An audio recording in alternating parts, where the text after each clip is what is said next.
Welcome to Crime Soup Podcast. I'm your host, Kaylee Carter. And I'm Hannah. And this week we'll be discussing how to convict for murder without a body.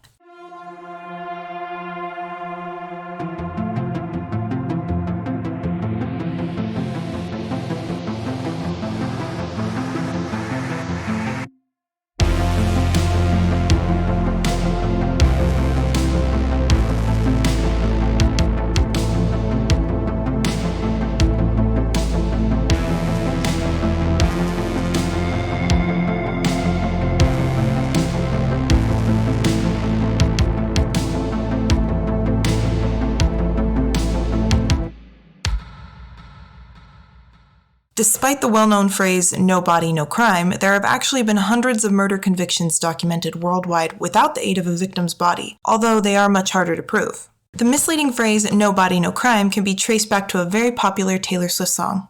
JK. It's actually a very particular incident in 1600s England referred to as the Campden Wonder. The story starts in August of 1660. A 70-year-old man from Chipping, Campden, England, named William Harrison, was making the 2-mile walk to a nearby Charingworth when he supposedly vanished. When he never returned home, his wife sent their servant John Perry out to look for him. While William himself was never found, they did find some of his clothes covered in blood. For unknown reasons, the family servant John Perry accused his own mother and brother of murdering Mr. Harrison, which actually led to the conviction of all three of them in the spring of 1661. There was no physical evidence of their guilt, no body, but the jury somehow determined that robbery was their motive and they were all executed by hanging. And we all know that the 1600s were just a wonderful time for law and order. Consider the Salem witch trials, for example. Continuing on, the wonder of the Campden Wonder was when Mr. William Harrison himself suddenly reappeared the following year in 1662. Not dead. Apparently, he had been abducted and sold into slavery in the Ottoman Empire until his master died and he managed to escape and return home. Well, this is awkward. As you can imagine, people in England were hesitant to convict for murder without a body after they unjustly executed the three Perrys, which began the phrase, no body, no crime. However, technically, convictions without a body remained completely legal. Not being able to find a homicide victim's body can significantly delay police investigations, which is why criminals sometimes go the extra mile to hide or destroy their victim's body. Furthermore, without a body, agencies may treat the case as a missing person instead of a homicide. Attempting to hide or destroy a dead body is actually an additional criminal offense on top of homicide, usually resulting in a longer prison sentence, which is a gamble some killers are willing to take to avoid capture. However, in the United States, there have been over 500 convictions without the victim's body found. Although murder charges without a corpse are rare, nationally, about 86% of no-body murder cases that go to trial result in convictions. If you're like Hannah and me, you're probably wondering, well, where did they go? While we obviously have no way of knowing where some of these missing and murdered people ended up, we do have a long list of bodies found in unusual places and in unusual circumstances that can shed light on some common disposal methods used by killers. Number 1, waterways. Many criminals dispose of bodies in a river, hoping that the body is carried away. However, this method will most likely lead to a quick detection of the body, because the body gets entangled at the side of the river, or stopped at a dam, or simply seen floating by others. A disposal in large lakes or oceans is more likely to hide the body, but a decomposing body can develop a strong positive buoyancy due to decomposing gases being trapped underneath the skin. This may bring the body up to the surface, or at least increase the movement across the ocean floor due to wave actions. Bodies have also been discovered in the nets or lines of fishermen, and occasionally bodies are discovered by divers. Very cold water with little oxygen may even preserve bodies, allowing for easier identification. For example, Margaret Hogg, the Wasdale lady in the lake. She was found after 8 years with her body preserved like wax. Number 2 is fire. Short of a crematorium, it is nearly impossible to create a fire that burns hot enough or long enough to destroy a human corpse. Cremation uses temperatures of around 1500 degrees Fahrenheit for 2 hours or more, and still bone fragments and teeth survive. A torched building would rarely reach these temperatures and would not burn for this long. The body inside may be severely charred on the surface, but the inner tissue and internal organs are often very well preserved. We've seen this method tried and failed in several notorious homicides, including the murder of Tim Bosma, whose body was incinerated in a 10-foot furnace, but small bone fragments and teeth remained inside. As well as in the case of multiple family annihilators who set their homes ablaze after murdering their wife and/or children, such as the cases of Robert William Fisher and Josh Powell. In the end, setting fire to buildings and bodies rarely masks the true causes and manners of death. Number 3, quicklime. While quicklime will eventually destroy a corpse, it takes a long time and a lot of the chemical. Most killers who use this method simply dump some on the corpse and bury it, thinking the lime will do its work and nothing will remain. Quicklime is calcium oxide. When it contacts water, as it often does in burial sites, it reacts with the water to make calcium hydroxide, also known as slaked lime. This corrosive material may damage the corpse, but the heat produced from this activity will kill many of the putrefying bacteria and dehydrate the body. This conspires to prevent decay and promote mummification. Thus, the use of quicklime may actually help preserve the body. In the case of Tamra Tigard, her unclothed body was recovered on the shore of the North Canadian River on April 18, 1980. She had been shot 3 times with a .45 caliber revolver. Following her death, the responsible party poured quicklime on the remains in an attempt to quicken decomposition, which actually ended up just preserving her remains.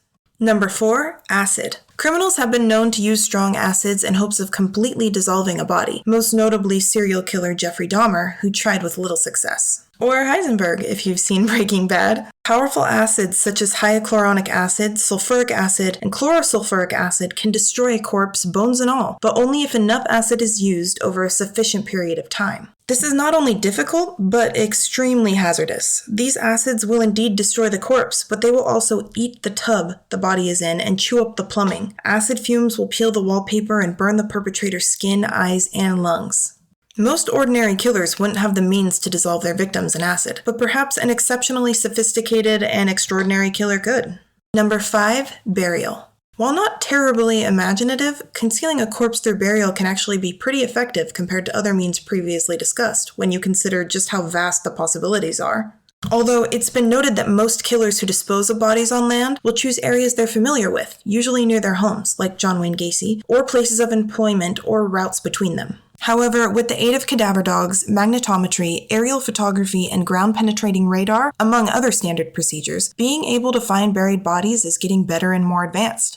One forensic anthropologist out of Knoxville, Tennessee, named Amy Mundorf, has been researching the effects of body decomposition on surrounding plant life. Nitrogen is one of the many chemicals bodies release as they decompose. It's also an essential mineral for plant growth. The change in soil chemistry from extra nitrogen alters the chemical signature of the plants growing over the grave. As a result, those plants reflect red and infrared light differently enough to be picked up by satellites measuring Earth's vegetation.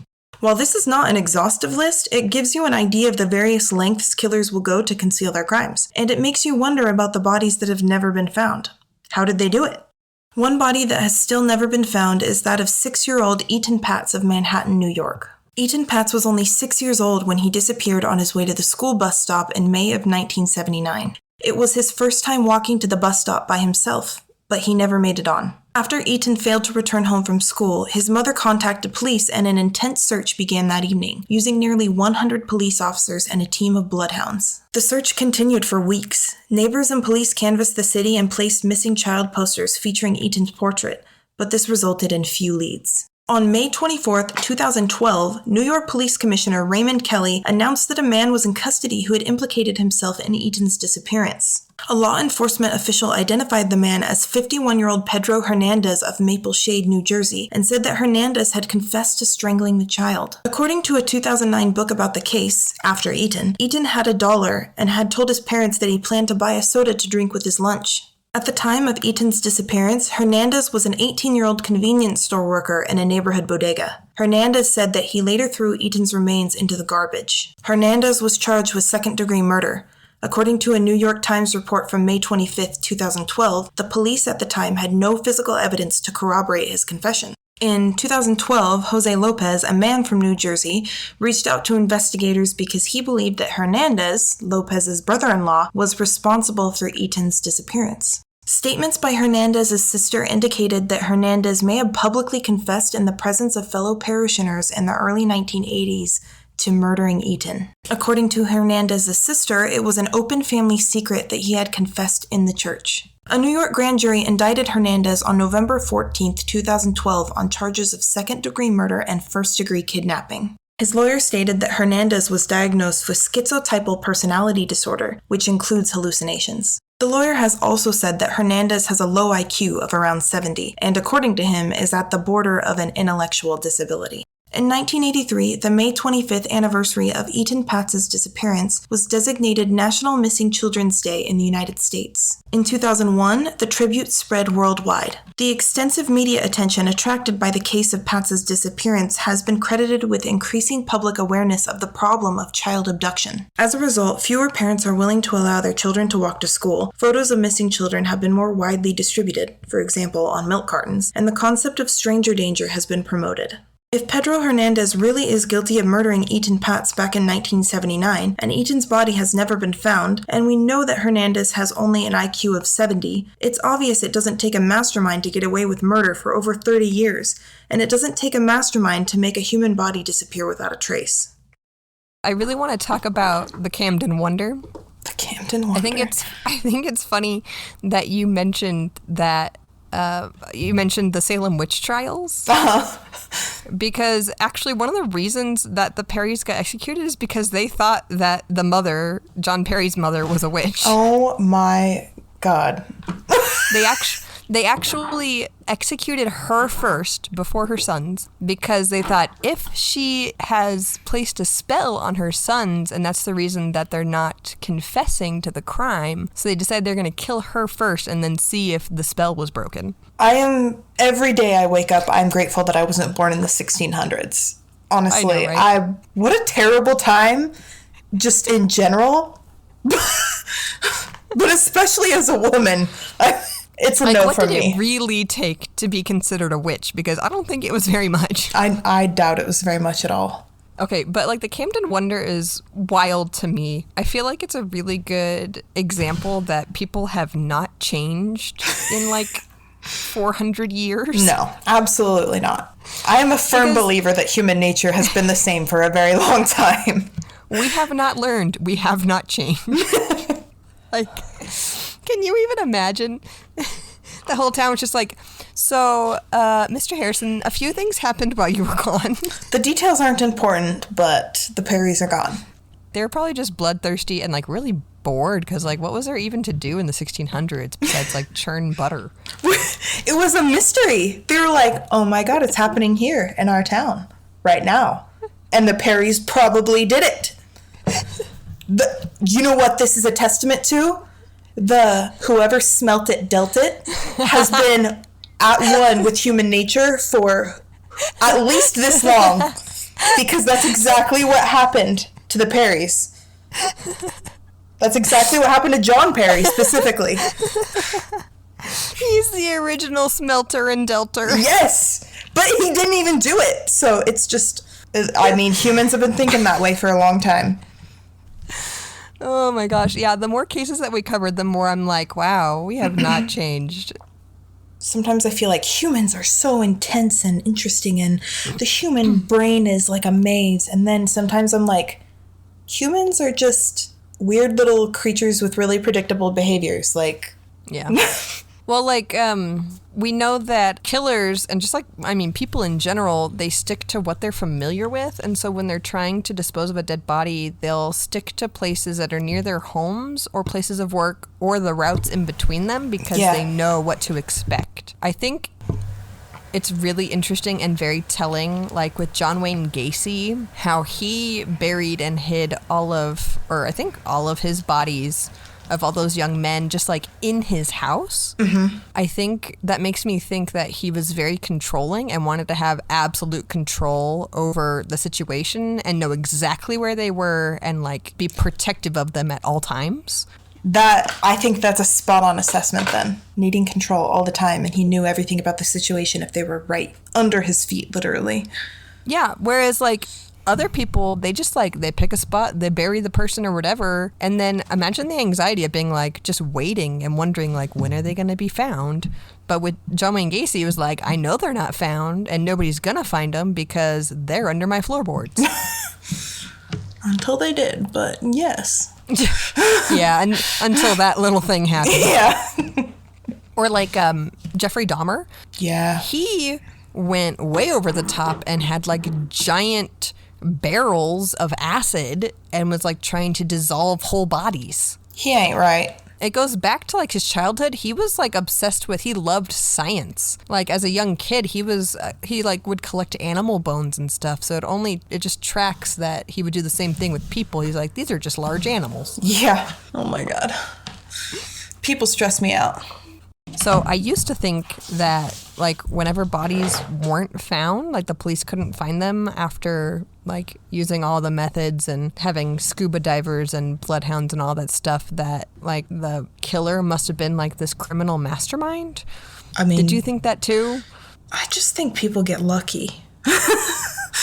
Well, that's what I used to think, that they were masterminds. Like I used to think like, wow, they must have like really planned this and executed it perfectly for like it to go completely undetectable. Mm-hmm. But with Eaton Patz's murder, assuming that Hernandez was the killer and he had such a low IQ and just said, you know, I just put him in the trash and he was never found, I'm like, oh, maybe it doesn't take a criminal mastermind. maybe it's just as easy as put him in a black bag and then the the sanitation workers will just carry it off for you and then it's done. Yeah. And I mean, it hasn't worked out for, I can think of at least 3 other cases where that hasn't been the case, where people have dumped people in the trash. So it's hit and miss.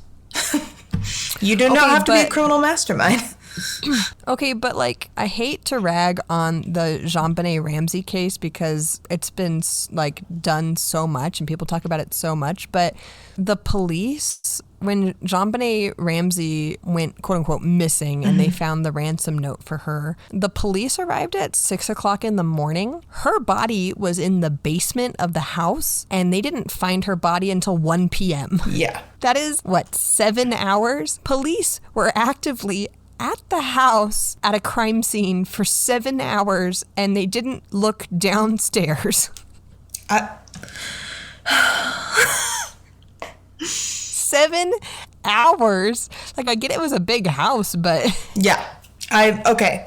So I think that even the most like well thought out plan can go wrong. So intelligence isn't as much a factor as like perfect timing and good luck, in my opinion. And honestly, I think those two things are super pertinent factors in telling if someone will get away with murder. But more importantly, I've said it before and I'll say it again, I think that the police in general don't have an exhaustive enough education to be truly useful for any crime, but also murders. That is one example of how it proves it. Like, she was in the freaking basement the whole time. Because, I mean, think about how depressing it is if she wasn't dead when they arrived at 6. Like, let's say she was still clinging to life. Yeah. Like, we know now that she wasn't, but if she had been, she could have been down there for 7 hours struggling to stay alive, and they would have just dropped the ball. So what do you think is the most interesting, or did you learn anything new from researching and recording this episode? Was there anything that stood out to you? I mean, nothing really, really new, but I was surprised that dismemberment wasn't like a thing. I love that's where your mind goes, though. Like, when someone isn't found, you're like, they've been chopped up in pieces. Every time I hear a chainsaw at night, that's what I'm thinking of. I'm like, who is using a chainsaw at night except to dismember someone? That's it. I have never heard a chainsaw at night, and the fact that you're talking like it happens all the time, and you're does. Like, man, again, what? I feel like I always hear, not always, but like, I hear gunshots regularly. Like when I lived in Virginia, I would hear gunshots all the time, but my mind instantly went to like, I mean, somebody could be getting murdered right now, and I just heard it, and I'm not going to do anything. Hannah the Patriot.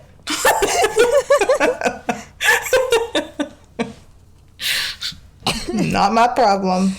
Well, I mean, as much as I listen to true crime and consume true crime, you would think that I would be more likely to like call the police and report things, but I am not nosy. Like, I am not a busybody, and I mind my business like way more, like to a fault, where like I could probably see a crime being committed and I'd be like, I don't know, should I, you know what I mean? Minding your business is a lost art. I applaud you. Well, no, it's bad. Like, one time I was on a cross-country road trip and I stopped. I was listening to true crime all across the country, and one of the episodes was straight up like, if you see something, say something. And I was like, yeah. And then I like stopped at a rest stop and I went into the bathroom and there was like a blood splatter on the wall. And I was just like, nope. You never know with gas station bathrooms, honestly. I was like, it's probably nothing, and then just left. Whereas, like, I feel like there's so many times where, like, the nosy neighbor lady, like, she's the one that ends up solving the crime. Like, she's the one that's like, it just didn't seem right. Or, like, I just saw the tiniest bit of blood, and I immediately called police, and I'm like, good for her, but that's not me. Like, I have to see something really big before I'm like, okay, I should probably call the police. Well, I mean, that also has its very important merits because you're not out here just calling the police on people for bullshit reasons, and that's really important. I was with you one time when we called the police because we saw a drunk driver. Yeah, he was going to hit somebody. Like, it was amazing to me that we did not see him smash into cars because do you remember how crazy he was driving? Like, yeah, that was scary. He got really close. He was like fishtailing all over the freeway. Well, yeah, and he'd like zoom up and like stop and go traffic and then barely stop behind cars. Like, he almost hit us. He almost hit 3 other people that we saw before he zoomed up and away. It was bad. But that's like one of the few times where I've been like, I see someone acting violently or crazy, so I'm gonna call police. Like, I've only called police, I think, a couple of times in my life. Don't drive drunk. PSA. I think the thing from this episode that I did not know was I had never really thought about fire, like how hot and how long a fire would have to burn to destroy a body. Yeah. And it seems like a really common method used by family annihilators. Like they'll kill their wife and children and then they'll set their house on fire. Yeah, and I don't know if they're doing that. I don't think they're trying to destroy the bodies, but mostly destroy evidence. It's always the husband. People always know it's the husband. They're like, the house is on fire, the wife and kids are inside, the husband is missing. I wonder what happened. Who could have done this? I was going to say, one of the family annihilators, Robert William Fisher, that we mentioned in this episode, he killed his wife and 2 kids, and then he set his house on fire. He was a firefighter. Yep. He knew exactly what he was doing, and he has never been found. That's crazy. He's still technically like on at the large? FBI watch list. Yeah, he's at large because they never found him. He could still very well be alive. Well, I hope wherever he is, if he is alive, he is having a terrible time. I was going to say, did you hear about that case in Salt Lake City? It was just a couple years ago. He picked this lady up from the airport and they had been talking online. Mackenzie Lewick? Yeah, and he burned her in his backyard fire pit. Yeah. And he had a soundproofed basement. And no one thought that was weird? I mean... Did you hear about that? I didn't know he had a soundproof basement. Yeah, he was really well off. I think he did something in IT, and he was pretty wealthy, and he was sugar daddying. And that's right. He met, I think it was Mackenzie Lewick. I think that was her name. She was sugar babying, and he was, paying her money and stuff. And he picked her up from the airport, took her back to his house, and I don't know what happened before he killed her, but yeah, just burned her body in his backyard. Like, his neighbors just reported like this horrible smell, and then he moved the remains. Like, he burned her body, and then he took a bunch of her remains, whatever was left over, and went up like a canyon and tried to dispose of it, but police found it. They found like teeth and hair and bone fragments and stuff. Wow. But I want to talk about Eaton Pats. Mm-hmm. So this little 6-year-old boy that went missing back in 1979. This case is extra interesting. I mean, it's so sad. Like, I hated even listening to this story because he's so young. I always hate hearing about little kids. Like, they're so innocent. And he was just like on his way to school, just going to get on the bus for the first time. And buy a soda. Yeah, he was like, I'm going to buy a soda for lunch. Like, so adorable. And then he goes missing, right? His case, though, is super interesting because it includes a lot of topics that we've talked about previously on the podcast. Like, I can't help but wonder if Hernandez, the guy who confessed to Eaton's murder, I guess his sister and his family members had heard him confess in church. Yeah. Confessed to killing him. But Hernandez was also really low IQ, which we've learned can lead to false confessions. Mm-hmm. People who are lower IQ, people who are younger, mentally disabled, they're much more persuadable by police, and so they can be persuaded to make false statements. Yeah. And it also makes you wonder where he was at mentally, where maybe he could have just seen it on the news, or he could have just seen Eaton's picture and somehow come up with the story in his head, because he was schizophrenic. Yeah. And he was prone to hallucinations and delusions. So part of me worries, actually, that, and obviously I wasn't on the jury, I haven't seen all of the facts. Yeah. And, this is an old case, but part of me does worry, like, this man fits the mold for someone who could potentially have falsely confessed, and the real killer could be still out there. Yeah. Or maybe he even saw something, like he saw somebody put Eaton in the trash, or knew the person who did it. And yeah, I absolutely agree. Yeah, because he was schizophrenic, and he was only 18 years old, so he's young. Yep. And he has mental disabilities, right? And so that kind of rubbed me the wrong way when I was reading that. I was like, oh, I mean, for all I know, he could be completely guilty, but also part of me is just like, I really hope we don't have the wrong guy. Yep. But Eaton was actually, he's kind of credited as the first missing child to appear on a milk carton. Terrible circumstances.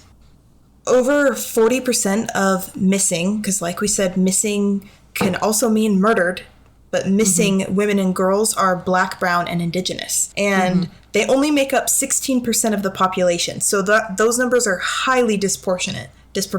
And noting from our last episode, over 70% of police officers in the USA are white. And I don't think it's a coincidence that crimes affecting women and the BIPOC population are largely left unsolved by a majority of white male investigators. So are women who are going missing victims of criminal masterminds, murderer masterminds, or do the people investigating the crimes that affect Black, Brown, Indigenous, and all women just don't have the right education or understanding to solve these crimes or look into it properly? Yeah. And also, you also run into the problem of the concept of like a righteous victim, where if the victim isn't seen as completely pure and perfect, yes, they're less likely to have their case even paid attention to. Yep.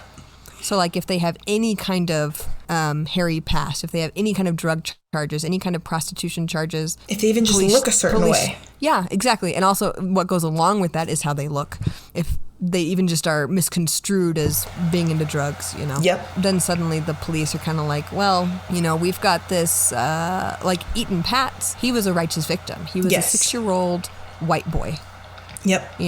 Who, like, completely innocent, just going on his way to school. He's the perfect victim, and so that's why we hear about him. Mm-hmm.